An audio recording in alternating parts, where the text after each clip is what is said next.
It started like it does for so many Malinois owners, full of excitement and confidence. I had watched the videos, read the breed profiles, studied the training techniques. I thought I was ready. But within the first 24 hours, I realized I was dealing with something far more intense than I ever imagined. And that's how this journey began, not with success, but with doubt, frustration, and moments I almost gave up. In this video, I'm sharing the full story of how I turned my Belgian Malinois from an out-of-control, overwhelming force of chaos into the dog of my dreams. This isn't a story of perfect training. It's a story of failure, breakthrough, and finally, connection. Because what I learned wasn't just how to train a dog. I learned how to become the kind of person a Malinois actually wants to follow. If you've been struggling, if your Malinois isn't listening, if you're questioning yourself, if you're right on the edge, then stick with me. Because this is the journey most owners are too embarrassed to share. But I'm going to share it all. And if you want the real truth about elite working dogs, hit subscribe to The Pet Perspective. We don't do filters. We do facts, failures, and full transformations. The first few weeks were brutal. He was biting constantly, arms, shoes, furniture. He didn't just ignore me, he challenged me. Every moment. I'd give a command, and he'd stare at me like I was background noise. The crate? He howled. The leash? He pulled. Every walk felt like a battle. Every meal felt like a trigger. And I remember one night, sitting on the floor next to his crate, crying. Because I didn't know how to reach him. And the worst part? I started to resent him. Not because he was bad, but because I felt helpless. And that's the part no one warns you about. The emotional weight of feeling like you're failing a dog that you wanted more than anything. But the truth is, that breakdown was the beginning of the breakthrough. I realized something crucial: this wasn't a dog problem. It was a clarity problem. He wasn't misbehaving out of defiance. He was acting out because I hadn't given him a job, a rhythm, a reason to believe in me. And that's where everything changed. I stopped trying to out-exercise him. I started building structure. Morning drills. Place training. Crate recovery. Short, intentional obedience. No more free time. No more guesswork. Every hour had a pattern. Every day had a flow. And for the first time, he stopped biting. He started checking in. It wasn't obedience yet. But it was engagement.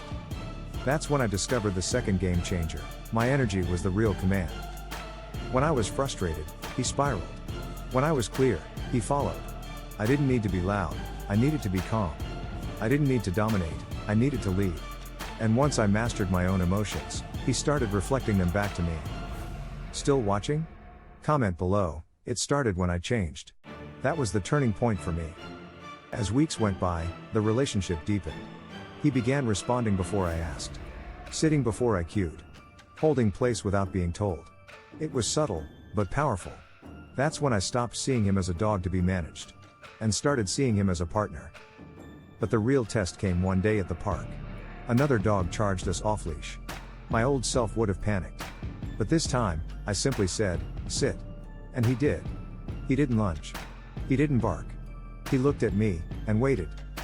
That was the moment. The one I'll never forget. Because that was the day I realized, we're in this together now. So how did I turn my Malinois into the dog of my dreams? Not with fancy gear. Not with perfect drills. But with consistency, emotional discipline, and earned trust. I stopped micromanaging. I started guiding.